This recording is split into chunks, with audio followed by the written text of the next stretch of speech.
ಪರಮಾತ್ಮನಿಗೆ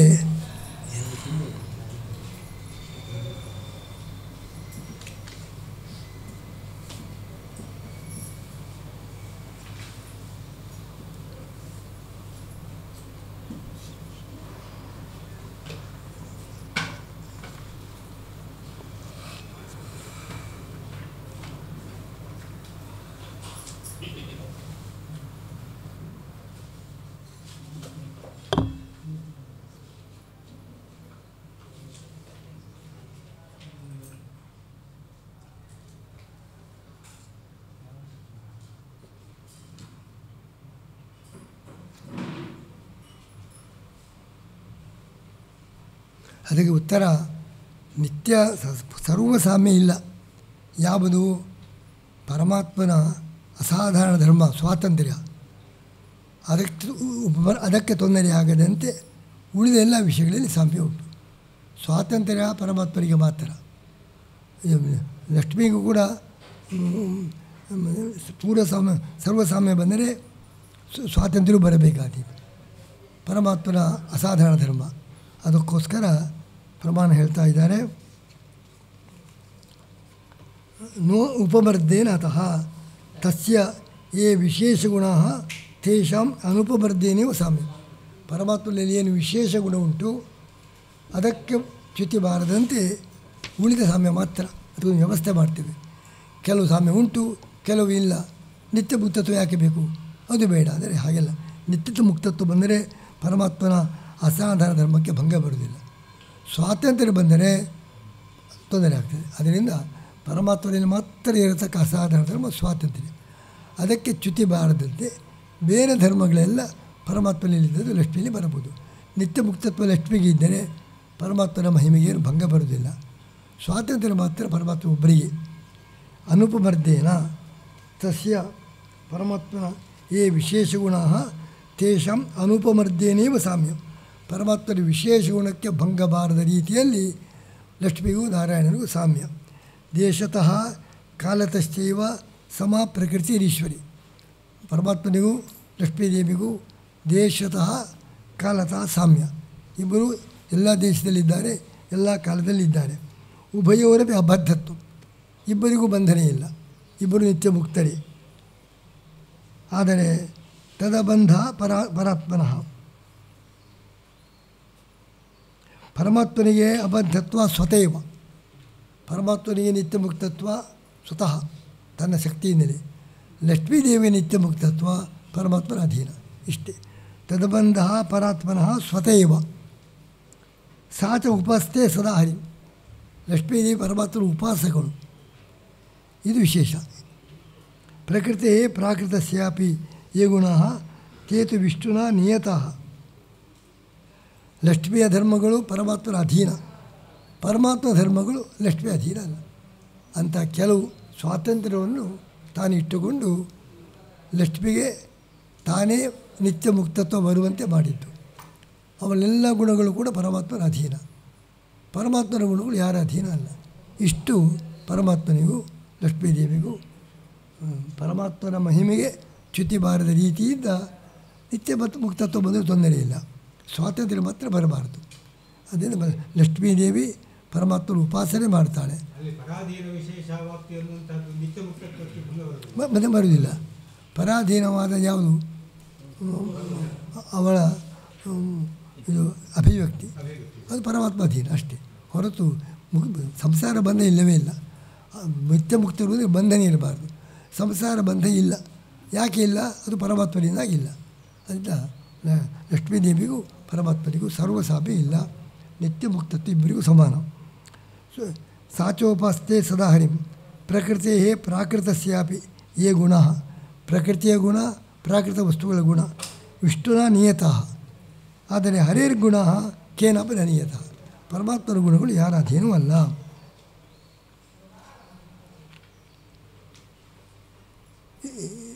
ಇನ್ನೊಂದು ಪ್ರಮಾಣ ಹೇಳ್ತಾರೆ. ದ್ವಿಧಾಹೀನಂ ಅವದಿಶ್ಯತೆ. ಊಷ್ಮವತ್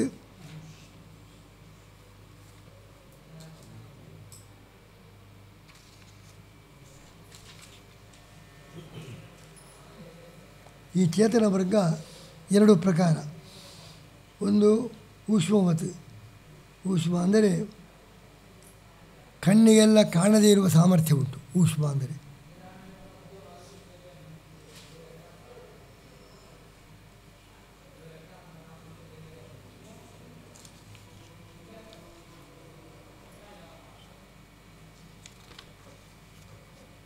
ತತ್ ಊಷ್ಮಾವತ್ ಪರಂಬ್ರಹ್ಮ.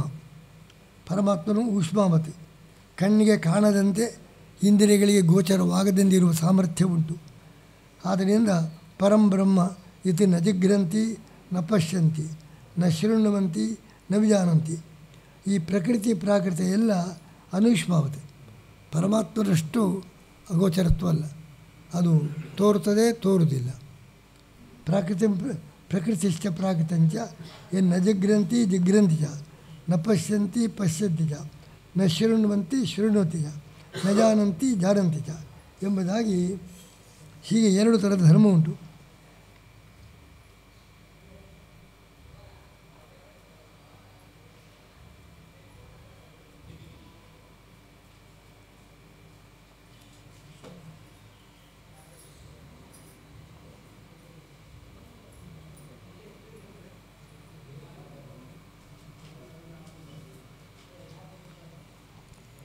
ಏನರ್ಥ? ಊಷ್ಮಾವತಿ ಅಂದರೆ ಪರಮಾತ್ಮನು ಯಾರಿಗೂ ತಾನು ತೋರುವುದೇ ಇಲ್ಲ. ಲಕ್ಷ್ಮೀದೇವಿ ಅಷ್ಟು ಶಕ್ತಿ ಇಲ್ಲ. ಅವಳಿಗೆ ತೋರ್ತಾಳೆ, ಕೆಲವರಿಗೆ ತೋರ್ತಾಳೆ, ಕೆಲವರಿಗೆ ತೋರುವುದಿಲ್ಲ. ಪರಮಾತ್ಮನಿಗೆ ಲಕ್ಷ್ಮೀ ಜ್ಞಾನ ಪೂರ್ಣ ಉಂಟು, ನಮಗೆ ತೋರುವುದಿಲ್ಲ. ಪರಮಾತ್ಮ ಯಾರಿಗೂ ತೋರುವುದಿಲ್ಲ. ಲಕ್ಷ್ಮಿಗೂ ಪರಮಾತ್ಮನನ್ನು ಪೂರ್ತಿಯಾಗಿ ತಿಳ್ಕೊಳ್ಳಲಿಕ್ಕೆ ಸಾಧ್ಯವಿಲ್ಲ. ಆದ್ದರಿಂದ ಅವನು ಊಷ್ಮಾವತ್, ಯಾರಿಗೂ ಪ್ರಮಾಣಕ್ಕೆ ಗೋಚರರಾಗದಂತೆ ಇರುವ ಸಾಮರ್ಥ್ಯ ಪರಮಾತ್ಮನಿಗೆ ಒಬ್ಬನಿಗೆ. ಉಳಿದವರೆಲ್ಲ ಊಷ್ಮಾವತ್ ಅನುಷ್ಮಾವತ್, ಅದನ್ನು ನೋಡ್ತಾರೆ, ನೋಡುವುದಿಲ್ಲ. ಅಂದರೆ ಎಲ್ಲ ಇಂದ್ರಿಯಗಳಿಗೆ ಗೋಚರನಾಗ್ತಾಳೆ, ಆಗುವುದಿಲ್ಲ. ಎರಡೂ ಧರ್ಮ ಉಂಟು. ಪರಮಾತ್ಮ ಅಗೋಚರ, ಅವ್ಯಕ್ತನ, ಯಾರಿಗೂ ತೋರದಂತಿರುವ ಸಾಮರ್ಥ್ಯ ಉಂಟು. ಲಕ್ಷ್ಮಿಗೂ ಪರಮಾತ್ಮನನ್ನು ಪೂರ್ತಿಯಾಗಿ ತಿಳಿಯುವ ಸಾಮರ್ಥ್ಯ ಇಲ್ಲ. ಉಳಿದವರನ್ನೆಲ್ಲ ನಾವು ತಿಳಿದೇ ಹೋದರೂ ಮತ್ತೆ ಕೆಲವರು ತಿಳಿಯುತ್ತಾರೆ. ಬ್ರಹ್ಮದೇವರನ್ನು ನಮಗೂ ಗೊತ್ತಾಗುವುದಿಲ್ಲ, ಲಕ್ಷ್ಮಿಗೂ ಗೊತ್ತಿದೆ. ಉಳಿದವರೆಲ್ಲ ದೃಷ್ಟಿ ಗೋಚರ ಹೌದು, ಗೋಚರ ಅಲ್ಲ, ಎರಡೂ ಹೇಳ್ಬೋದು. ಪರಮಾತ್ಮನೊಬ್ಬನೇ ಊಷ್ಮಾವತ್, ಯಾರಿಗೂ ಅವರದ್ದು ಸರಿಯಾಗಿ ತಿಳ್ಕೊಳ್ಳಲಿಕ್ಕೆ ಆಗುವುದಿಲ್ಲ. ಸಾಮಾನ್ಯತಃ ಜ್ಞಾನ ಉಂಟು, ಪೂರ್ಣ ಜ್ಞಾನ ಪರಮಾತ್ಮನದ್ದು ಯಾರಿಗೂ ಇಲ್ಲ. ಹಾಗೆ ಅರ್ಥ ಮಾಡಬೇಕು. ಸಾಕಲ್ಯನ ಸಂಪೂರ್ಣವಾಗಿ ಪರಮಾತ್ಮನ ಯಾರಿಗೂ ತಿಳಿಯಲಿಕ್ಕೆ ಸಾಧ್ಯವಿಲ್ಲ. ಉಳಿದವರೆಲ್ಲ ಕೆಲವರು ಸಂಪೂರ್ಣವಾಗಿ ತಿಳಿಯುತ್ತಾರೆ, ಕೆಲವರು ಸಂಪೂರ್ಣವಾಗಿ ತಿಳಿಯುವುದಿಲ್ಲ. ಎರಡೂ ಧರ್ಮ ಲಕ್ಷ್ಮ್ಯಾದಿಗಳಿಗೆ ಉಂಟು. ಪರಮಾತ್ಮನ ಮಾತ್ರ ಯಾರಿಂದಲೂ ಪೂರ್ಣವಾಗಿ ತಿಳ್ಕೊಳ್ಳಲಿಕ್ಕೆ ಆಗುವುದಿಲ್ಲ ಎಂಬ ಅರ್ಥದಲ್ಲಿ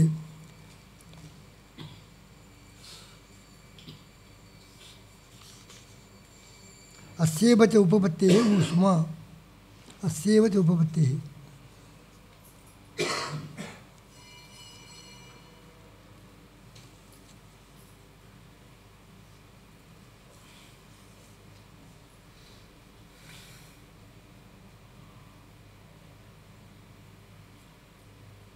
ಅಸ್ಯೇವ ಚ, ಇದನ್ನೇ ಶ್ರುತಿ ಉಪಪಾದನೆ ಮಾಡಿದ್ದಾರೆ.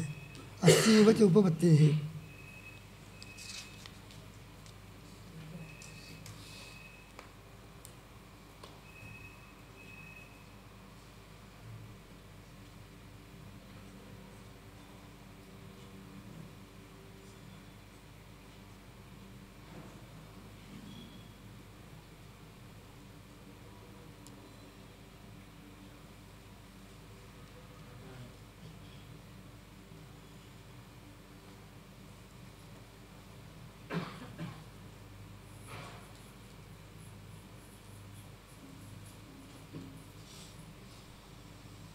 ಊಷ್ಮ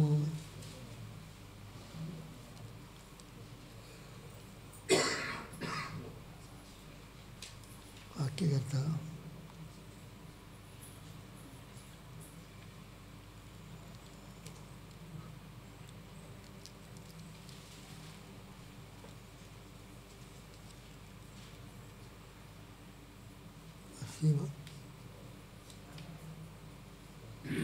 ಅಸ್ಯೇವ ಉಪಪತ್ತೇಃ ಊಷ್ಮ. ಊಷ್ಮ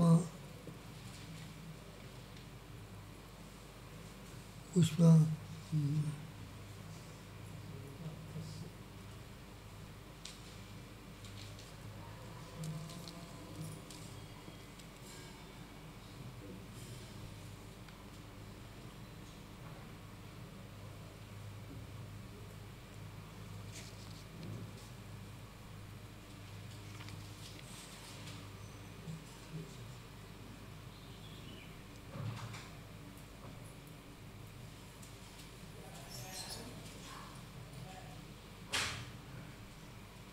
ಅಸ್ಯೇವ ಉಪಪತ್ತೇ ಇದನ್ನು ಈ ರೀತಿಯಾಗಿ ಕೂಡಿಸಲಿಕ್ಕೆ ಬರ್ತದೆ. ಅಸ್ಯೇವಚ ಉಪಪತ್ತೇ ಊಷ್ಮ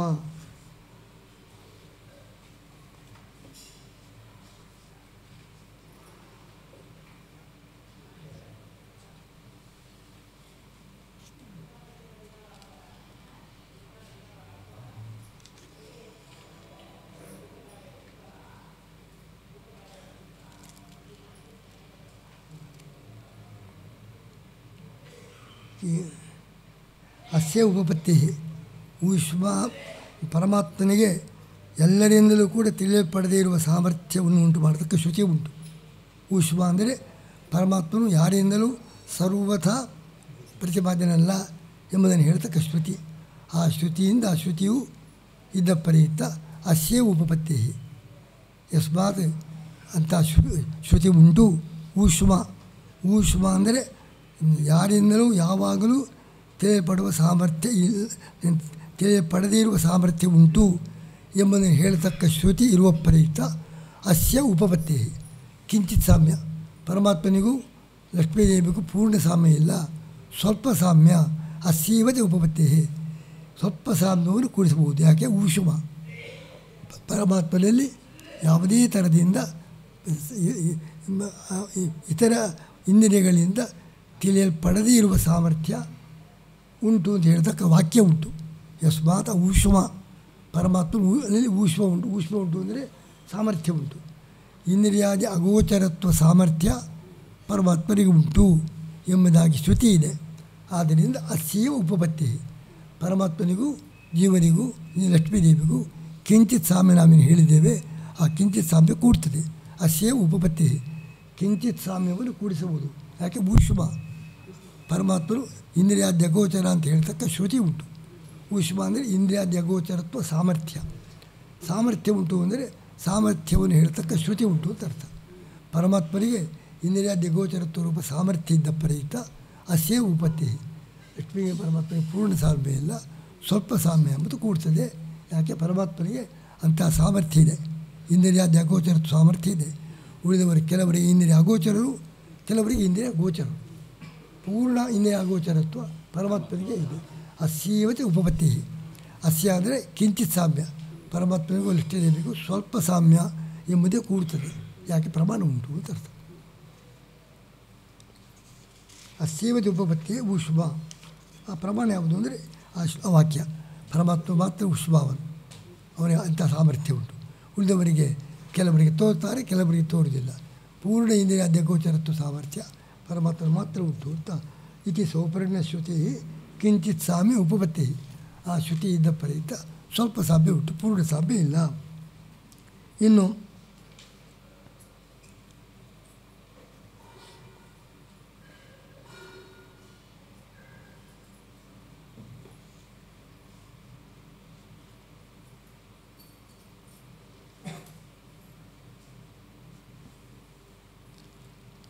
ಪರಮಾತ್ಮನಿಗೆ ಯಾರು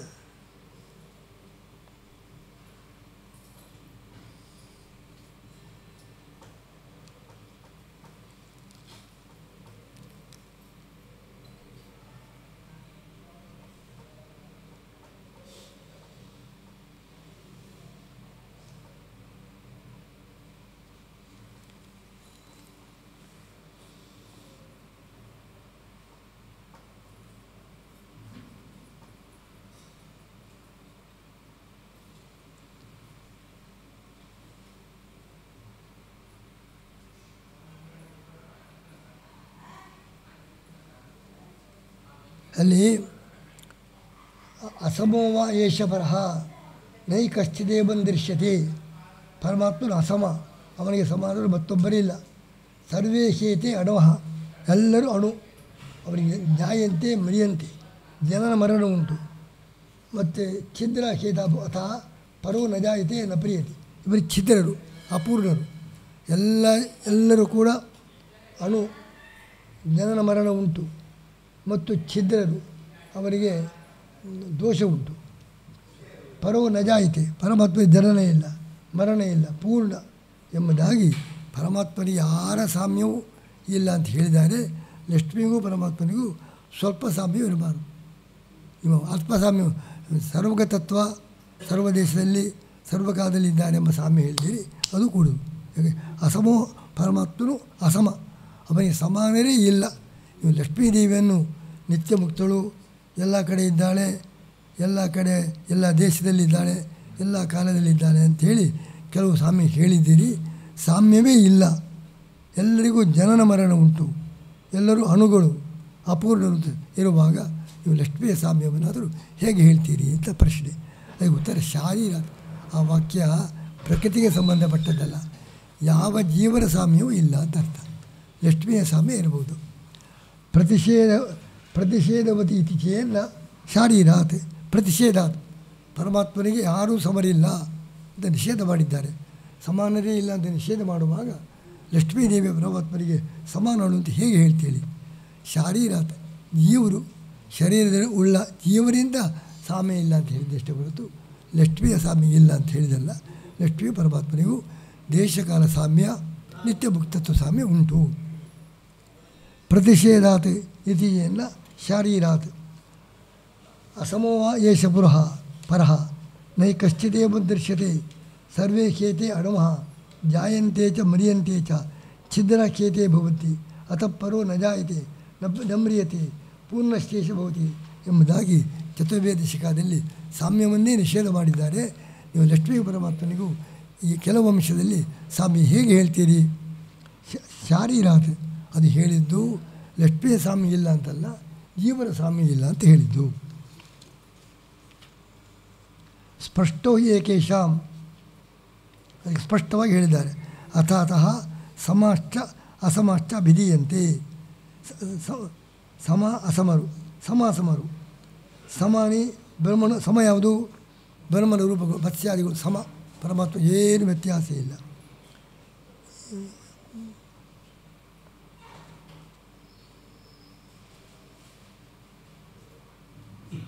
ಸಮಾನಿ ಬ್ರಹ್ಮಣೋ ರೂಪಾಣಿ ಯೈಹಿ ಉತ್ಪತ್ತಿ ಸ್ಥಿತಿ ಲಯ ನಿಯತಿ ಆಯತಿ ಎಲ್ಲ ಬರ್ತದೆ. ಎಲ್ಲ ಸಮರು, ಮತ್ಸ್ಯಾದಿ ರೂಪಗಳು ಎಲ್ಲರೂ ಕೂಡ ಜಗತ್ ಸೃಷ್ಟಿ ಸ್ಥಿತಿ ಸಂಹಾರ ನಿಯಮನ ಮೋಕ್ಷ ಎಲ್ಲದಕ್ಕೂ ಕಾರಣರು. ಮತ್ಸ್ಯಾದಿ ರೂಪಗಳೆಲ್ಲ ಸಮ. ಅಸಮರು ಯಾರು? ಬ್ರಹ್ಮ, ಇಂದ್ರ, ರುದ್ರ, ಪ್ರಜಾಪತಿ, ಬೃಹಸ್ಪತಿ, ದೇವತೆಗಳು, ಗಂಧರ್ವರು, ಮನುಷ್ಯರು, ಪಿತೃಗಳು, ಅಸುರರು, ಯತ್ಕಿಂಚೇದಂ ಚರಂ ಅಚರಂಚ, ಇವರೆಲ್ಲ ಅಸಮರು. ಸಮರು ಯಾರು? ಮತ್ಸ್ಯಾದಿ ರೂಪಗಳು ಸಮ, ಇವರು ಅಸಮರು, ಎಲ್ಲ ಬ್ರಹ್ಮಾದಿ ದೇವತೆಗಳು. ಸಮ ಯಾರು? ಲಕ್ಷ್ಮೀದೇವಿ ಸಮಳು ಹೌದು. ಕೆಲವು ಅಂಶದಲ್ಲಿ ಸಾಮ್ಯ ಉಂಟು. ಸಮ ಪ್ರಕೃತಿ, ಸಮ ಸೈಷಾಹಿ ನಿತ್ಯ ಅಜರ ತದ್ವಶಾಚ. ನಿತ್ಯ ಮುಕ್ತಳು, ಅಜರ, ಜರಾಮರಣ ಇಲ್ಲ, ಜನಮರಣಗಳು ಯಾವುದೂ ಇಲ್ಲ, ಸಂಸಾರವೇ ಇಲ್ಲ. ಜನನ ಮರಣ ಇಲ್ಲ, ಸಂಸಾರ ಇಲ್ಲ ಅಂತ ಅರ್ಥ. ನಿತ್ಯ ಮುಕ್ತಳು, ಆದರೆ ತದ್ವಶ, ಪರಮಾತ್ಮ ಅಧೀನರು. ಬ್ರಹ್ಮನ ರೂಪಗಳಿಗೆ ಸಮಾನವನ್ನು ಹೇಳಿದರು. ಹೌದು, ಹೌದು. ಬ್ರಹ್ಮನ ರೂಪಗಳಿಗೆ ಸಮಾನ ಇದ್ದಂತೆ ಲಕ್ಷ್ಮಿಗೆ ಬ್ರಹ್ಮನ ರೂಪಕ್ಕೆ ಸಮಾನ ಇಲ್ವಲ್ಲ? ಇಲ್ಲ, ಅದರಿಂದ ಸಮಾಸಮಳು, ಸಮಾಸಮಳು ರೂಪಗಳು ಸಮ, ಇವರು ಅಸಮಳು. ಲಕ್ಷ್ಮೀದೇವಿ ಸಮ, ಅದಕ್ಕೋಸ್ಕರ ಹೇಳಿದ್ದು. ತದ್ವಶತ್ವ ಉಂಟು, ಸಂಸಾರ ಇಲ್ಲ ಹೌದು, ಆದರೆ ಮುಕ್ತತ್ವ ಯಾರ ಅಧೀನ? ಪರಮಾತ್ಮನ ಅಧೀನ. ಅವರೇ ಹೇಳಿದ್ದಾರೆ, ಕಾರಣ ಹೇಳಿದ್ದಾರೆ. ಸಮ ಯಾಕೆ? ಜನ್ಮಸ್ಥಿತ್ಯಾದಿ ಕಾರಣತ್ವ ಯಾರಿಗೂ ಉಂಟೋ ಅವರು ಸಮರು.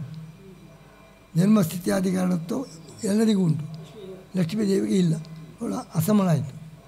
ಆದರೆ ಅಸಮಳಾದರು, ಆದರೆ ಅವಳು ಜನಾಮರಣ ಇಲ್ಲ, ಸಂಸಾರ ಇಲ್ಲ, ನಿತ್ಯ ಮುಕ್ತತ್ವ ಉಂಟು, ನಿತ್ಯ ಎಲ್ಲ ದೇಶಗಳಲ್ಲಿದ್ದಾಳೆ. ಅಲ್ಲ, ಸಮಳು, ಅಸಮಗಿಂತ ಹೆಚ್ಚಾಯಿತು. ಬ್ರಹ್ಮಾದೇವತೆಗಳಿಗೆ ಸಂಸಾರ ಉಂಟು, ಇವಳಿಗೆ ಸಂಸಾರ ಇಲ್ಲ. ಅಸಮರಿಗಿಂತ ಮೇಲೆ ಸಮರಿಗಿಂತ ಕೆಳಗೆ ಸಮ ಆಯಿತು, ಮಧ್ಯೆ ಆಯಿತು, ಪೂರ್ತಿ ಸಮವಲ್ಲ. ಮತ್ತೆ ಇಲ್ಲಿ ಪ್ರಕೃತಿ ಪುರುಷ ಪ್ರಕರಣದಲ್ಲಿ ಜೀವನ ಪ್ರಸಕ್ತಿ ಹೇಗೆ ಬರ್ತದೆ? ಎಲ್ಲಿ ಪ್ರಗತಿ ಪ್ರಕರಣ? ಲಕ್ಷ್ಮೀ ದೇವಿಗೆ ಅಲ್ಲ ಅಲ್ಲೇ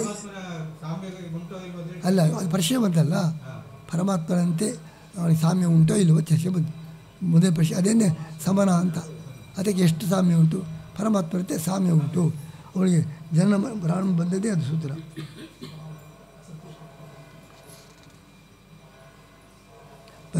ಎಲ್ಲರಿಗೆ ಲಯ ಹೇಳಿದ್ದೀರಿ, ಪ್ರಕೃತಿಗೂ ಪರಮಾತ್ಮನಲ್ಲಿ ಲಯ ಉಂಟೋ ಇಲ್ಲವೋ? ಎಲ್ಲರಿಗೂ ಆದಮೇಲೆ ಆಗಬೇಕು ಅಂತ ಇಲ್ಲ. ಅವಳು ನಿತ್ಯ ಮುಕ್ತಳು, ಲಯ ಇಲ್ಲ ಅಂತ. ಆ ಸಾಮ್ಯ ಎಷ್ಟು ಉಂಟು ಎಷ್ಟು ಇಲ್ಲ ಅದಕ್ಕೆ ಸ್ಪಷ್ಟ ವಾಕ್ಯ ಉಂಟು. ನೀವು ಅಲ್ಲಿ ಪರಮಾತ್ಮ ಸಮರೇ ಇಲ್ಲ ಅಂತ ಹೇಳಿದ್ದಾರೆ, ನೀವು ಲಕ್ಷ್ಮೀ ಸಮ ಅಂತ ಹೇಳ್ತೀರಿ. ಅದಕ್ಕೆ ಸ್ಪಷ್ಟವಾಗಿ ಏಕೇಶ ಕೆಲವು ಶಾಖಾದಲ್ಲಿ ಸ್ಪಷ್ಟವಾಗಿ ಹೇಳಿದ್ದಾರೆ. ಸಮ ಅಸಮ ಸಮಾಸಮಾದ ವಿಭಾಗ ಮಾಡಿ ಸಂಶಯಕ್ಕೆ ಅವಕಾಶವಾಗದಂತೆ ಬ್ರಹ್ಮಾದಿಗಳಿಗಿಂತ ಮಿಗಿಲಾದ ಸಾಮ್ಯ ಭಗವದ್ರೂಪಗಳಷ್ಟು ಸಾಮ್ಯ ಇಲ್ಲ. ಎಷ್ಟು ಸಾಮ್ಯ ಉಂಟು ಎಷ್ಟು ಸಾಮ್ಯ ಇಲ್ಲ ಎಂಬುದನ್ನು ಸ್ಪಷ್ಟವಾಗಿ ಹೇಳಿದೆ. ಇಷ್ಟೇ ಅಲ್ಲದೆ ಸ್ಮರ್ಯತೆ ಚ ಇದು ವಾರಾಹ ಪುರಾಣ ಮತ್ಸ್ಯಕೂರ್ಮ ವರಾಹಾದ್ಯ ಸಮಾಹ ವಿಷ್ಣು ಅಭೇದದ ಪೂರ್ಣ ಅಭೇದ ಉಂಟು. ಬ್ರಹ್ಮಾದ್ಯಾಸ್ತು ಅಸಮಪ್ರೋಕ್ತ ಪ್ರಕೃತಿಶ್ಚ ಸಮ.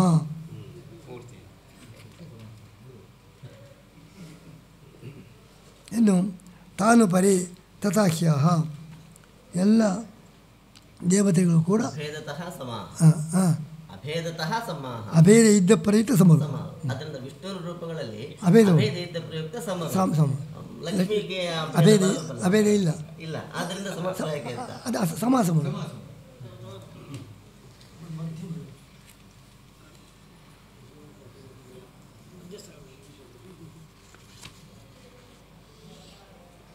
ತಾನಿ ಪರೇ ತಥಾಖ್ಯ ಇಲ್ಲಿ ಎಲ್ಲ ದೇವತೆಗಳಿಗೆ ಕೂಡ ಭಗವತ್ ಪ್ರಾತಿ.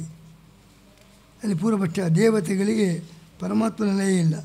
ಯಾಕೆ ಅಂದರೆ ಪ್ರತಿಬಿಂಬೋ ಹರೇ ಪ್ರಾಣ, ಮುಖ್ಯ ಪ್ರಾಣ ಪ್ರತಿಬಿಂಬ ಬ್ರಹ್ಮದೇವರು, ಬ್ರಹ್ಮದೇವರ ಪ್ರತಿಬಿಂಬ. ಬಿಂಬದಲ್ಲಿ ಲಯ, ಪರಮಾತ್ಮದಲ್ಲಿ ಲಯ ಇಲ್ಲ ಅಂತ ಪೂರ್ವಪಕ್ಷ. ಅದಕ್ಕೆ ಸರ್ವೇ ದೇವಾ ಪ್ರಾಣಮಾವಿಶ್ಯ ದೇವೇ ಮುಕ್ತಾಲಯ ಲಯಂ ಪರಮಯಾಂತಿ. ಪ್ರಾಣದೇವರಿಗೆ ಲಯ ಬಂದಾಗ ಬ್ರಹ್ಮದೇವರಿಗೆ ಅವರೊಟ್ಟಿಗೆ ಇರುವ ಇವರಿಗೂ ಲಯ ಬಂದೇ ಬರ್ತದೆ. ಚತುರ್ಮುಖ ಬ್ರಹ್ಮದ್ವಾರ ಪ್ರಾಣದ್ವಾರೇಣ ಸರ್ವಾಣಿ ದೇವತಾನಿ ಪರಮಾತ್ಮನೆ ವಿಲೀಯಂತೆ. ಸರ್ವೇ ದೇವಾ ಪ್ರಾಣಮಾವಿಶ್ಯ ದೇವೇ ಮುಕ್ತಾ ಲಯಂ ಪರಮೇ ಯಾಂತಿ ಅಚಿಂತ್ಯೆ ಎಂಬುದಾಗಿ ಎಲ್ಲ ದೇವತೆಗಳಿಗೂ ಕೂಡ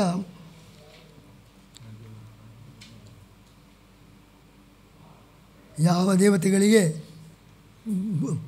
ದೇವತೆಗಳೆಲ್ಲ ಹೇಳಿದ್ದಾರೆ ಅವರೆಲ್ಲ ದೇವತೆಗಳು ಪರಮಾತ್ಮನಲ್ಲಿ ಲಯ ಹೊಂದುತ್ತಾರೆ. ಅಲ್ಲ, ಎಲ್ಲರೂ ಮುಖ್ಯ ಪ್ರಾಣ ಬ್ರಹ್ಮದೇವರ ಪ್ರತಿಬಿಂಬಕ್ಕೆ ಬಿಂಬದಲ್ಲಿ ಲಯ, ಪರಮಾತ್ಮನಲ್ಲಿ ಹೇಗೆ ಅಂತ ಹೇಳಿದರೆ ಎಲ್ಲ ಜೀವರು ಪರಮಾತ್ಮನ ಪ್ರತಿಬಿಂಬನೇ, ಸಾಕ್ಷಾತ್ ಅಲ್ಲ ಪರಂಪರೆಯ ಜೀವರು ಬ್ರಹ್ಮದೇವರ ಪ್ರತಿಬಿಂಬ ಇದ್ದ ಹಾಗೆ ಪರಮಾತ್ಮನ ಪ್ರತಿಬಿಂಬ ಆಗಿದ್ದಾರೆ.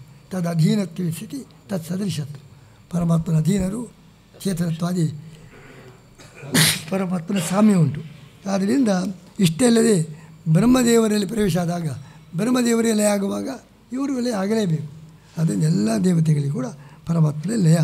ತಾನಿ ಪರೇ ತಥಾಖ್ಯ ಎಲ್ಲ ದೇವತೆಗಳು ಬ್ರಹ್ಮದೇವರ ದ್ವಾರ ಪರಮಾತ್ಮನಲ್ಲಿ ಲಯ ಹೊಂದುತ್ತಾರೆ. ಪ್ರಾಣದ್ವಾರೇಣ ಸರ್ವಾಣಿ ದೇವತಾನಿ ಪರಮಾತ್ಮನ ವಿಲೀಯಂತೆ. ಸರ್ವೇ ದೇವಾ ಪ್ರಾಣಮಾವಿಶ್ಯ ದೇವೇ ಮುಕ್ತಾಲಯಂ ಪರಮೇ ಯಾತ್ಯಚಿಂತೆ ಎಂಬುದಾಗಿ ಕೌಠಾರ ಅವಶ್ಯಕತೆ ಉಂಟು. ಎಲ್ಲರಿಗೂ ಲಯ ಉಂಟು.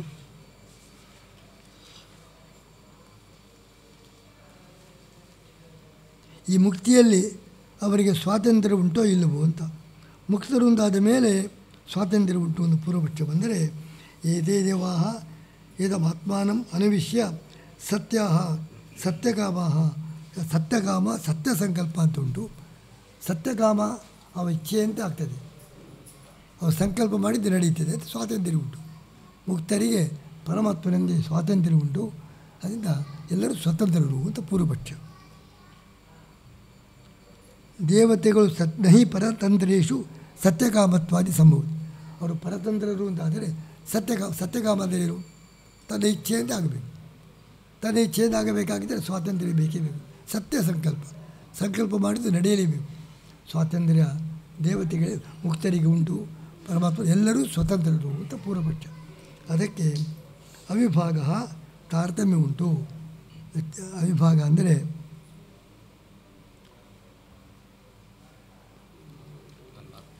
ವಚನಾತು ಅವರಿಗೆ ಸತ್ಯಕಾಮತ್ತು ಉಂಟು. ಸತ್ಯಕಾಮತ್ತು ಇದ್ದ ಕೂಡಲೇ ಅವರು ಸ್ವತಂತ್ರರು ಆಗಬೇಕಾಗಿಲ್ಲ. ಯಾಕೆ ಅಂದರೆ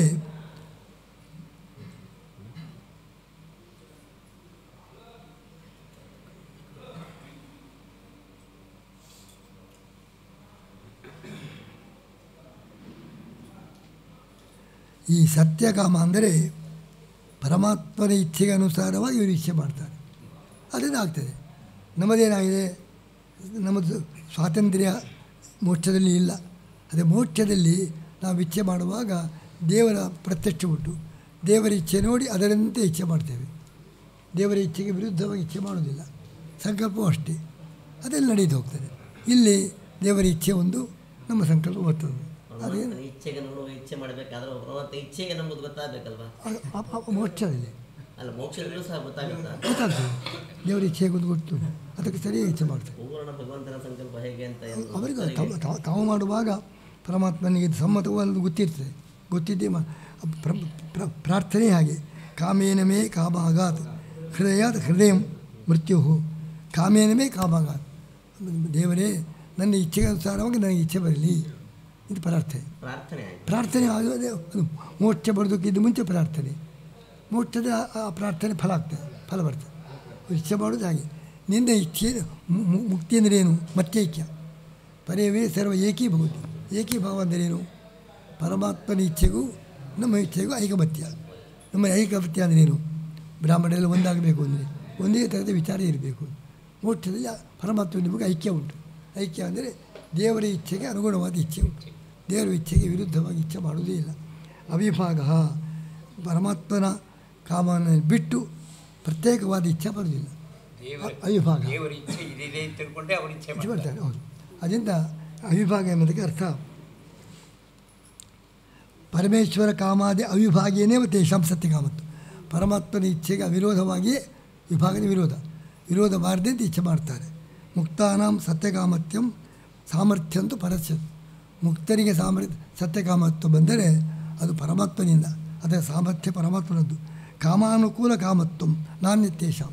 ಪರಮಾತ್ಮನ ಇಚ್ಛೆಗೆ ಅನುಕೂಲವಾದ ಇಚ್ಛೆ, ಅದೇ ಸತ್ಯಕಾಮತ್ವ. ಇದು ಪರಮಾತ್ಮನ ಮಹಿಮೆ. ಅವರು ಸತ್ಯಕಾಮರು ಯಾಕಾಗಿದ್ದಾರೆ? ಪರಮಾತ್ಮನ ಇಚ್ಛೆಯಿಂದ ಇಚ್ಛೆ ಮಾಡ್ತಾರೆ, ಪರಮಾತ್ಮ ನಡೆಸಿಕೊಡ್ತಾರೆ. ಎಲ್ಲ ಪರಮಾತ್ಮನಿಂದಲೇ ಆಗುವುದು. ಅವರ ಇಚ್ಛೆಯಿಂದ ಕಾರ್ಯ ಆಗುವುದು ಪರಮಾತ್ಮನ ಸಾಮರ್ಥ್ಯದಿಂದ. ಅವರು ಪರಮಾತ್ಮನ ಇಚ್ಛೆ ನೋಡಿಕೊಂಡು ಅದಕ್ಕೆ ಅನುಗುಣವಾಗಿ ಇಚ್ಛೆ ಮಾಡ್ತಾರೆ. ಕಾಮಾನುಕೂಲ ಮುಕ್ತಾನಾಂ ಸತ್ಯಕಾಮತ್ವಂ ಪರಸ್ಯ ಸಾಮರ್ಥ್ಯಂ. ಅದು ಭಗವಂತನ ಮಹಿಮೆ. ಕಾಮಾನುಕೂಲ ಕಾಮತ್ವ ನಾನ್ಯತೇಷಾಂ. ಕಾಮೇನಮೇ ಕಾಮ ಆಗಾತ್. ಪರಮಾತ್ಮನ ಇಚ್ಛೆಗೆ ಅನುಸಾರವಾಗಿ ನನಗೆ ಇಚ್ಛೆ ಬರಲಿ ಎಂಬುದಾಗಿ ಅವರು ಪ್ರಾರ್ಥನೆ ಮಾಡ್ತಾರೆ. ಅದರಂತೆ ಮೋಕ್ಷದಲ್ಲಿ ಅವರು ಫಲವನ್ನು ಪಡೆಯುತ್ತಾರೆ. ಹೃದಯಾತ್ ಹೃದಯ, ನನ್ನ ಹೃದಯ, ನನ್ನ ಇಚ್ಛೆ. ಹೃದಯಾತ್ ಪರಮಾತ್ಮನ ಇಚ್ಛೆಯಿಂದ ಆಗ್ತದೆ. ಕಾಮೇನಮೇ ಕಾಮ ಆಗತ್ತೆ. ಪರಮಾತ್ಮನ ಇಚ್ಛೆಯಿಂದ ನನಗೆ ಇಚ್ಛೆ ಬರುವುದು.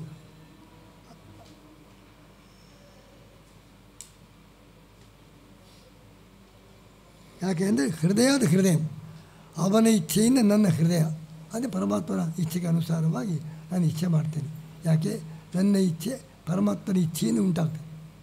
ಅದರಿಂದ ಪರಮಾತ್ಮನ ಇಚ್ಛೆಯಿಂದ ಉಂಟಾಗುವ ಪ್ರಯುಕ್ತ ಪರಮಾತ್ಮನ ಇಚ್ಛೆಗೆ ಅನುಸಾರವಾಗಿ ನಾನು ಇಚ್ಛೆ ಮಾಡುವಂತೆ ಆಗಿದೆ ಅಂಥೇಳಿ ಸ್ಪಷ್ಟವಾಗಿ ಅವರು ಪ್ರಾರ್ಥನೆ.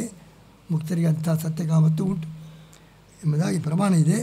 ಆದ್ದರಿಂದ ಅವಿಭಾಗ ವಚನ ಪರಮಾತ್ಮನ ಇಚ್ಛೆಗಿಂತ ಪೃಥಕ್ಕಾಗಿ ಇಚ್ಛೆ ಬರುವುದಿಲ್ಲ, ಅದಕ್ಕೆ ಅನುಗುಣವಾಗಿ ಇಚ್ಛೆ ಬರ್ತದೆ ಎಂಬುದು ಅವಿಭಾಗ. ಅಂದರೆ ವಿರೋಧ ಇಲ್ಲ. ಪರಮಾತ್ಮನ ಇಚ್ಛೆಯಿಂದ ವಿರುದ್ಧವಾದ ಇಚ್ಛೆ ಬರುವುದಿಲ್ಲ. ವಿಭಾಗ ಅಂದರೆ ವಿರೋಧ. ಪರಮಾತ್ಮ ಇಚ್ಛೆಗೆ ಅವಿರುದ್ಧವಾದ ಇಚ್ಛೆಯೇ ಬರ್ತದೆ. ಆದ್ದರಿಂದ ಸತ್ಯಕಾಮತ್ವ ಸತ್ಯ ಸಂಕಲ್ಪತ್ವ ಹೇಳಿದ್ದಾರೆ ಅಂಥೇಳಿ ಮುಕ್ತರು ಸ್ವತಂತ್ರರು ಅಂತ ಭಾವಿಸಬಾರದು.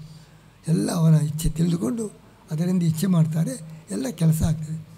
ನಾವು ಅದನ್ನು ಮಾಡೋದಿಲ್ಲ, ಇಷ್ಟೇ ವ್ಯತ್ಯಾಸ ಎಂಬುದಾಗಿ ಇಷ್ಟು ಎಲ್ಲ ಲಯಾಧಿಕರಣ ಮುಗಿಯಿತು.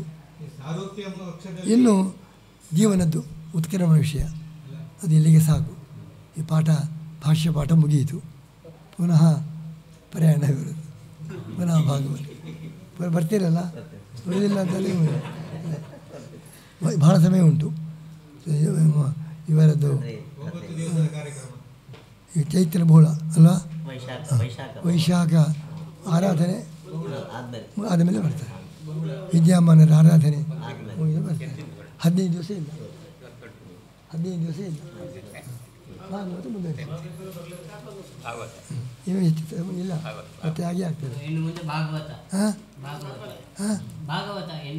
ಇನ್ನು ಭಾಗವತ ಉಂಟು, ಅದು ನಡೆದಿದೆ, ಅದು ಬೇಕಾದಷ್ಟು ಉಂಟು, ಅದು ಬೇಗ ಮುಗಿಯುವುದಿಲ್ಲ. ಇದಂತೂ ಮುಂದೆ ಮುಗಿದಿದೆ, ಹೆಚ್ಚಿಲ್ಲ ಇದು. ಪಕ್ಷದಲ್ಲಿ ಮುಗುವುದಾಗಿತ್ತು.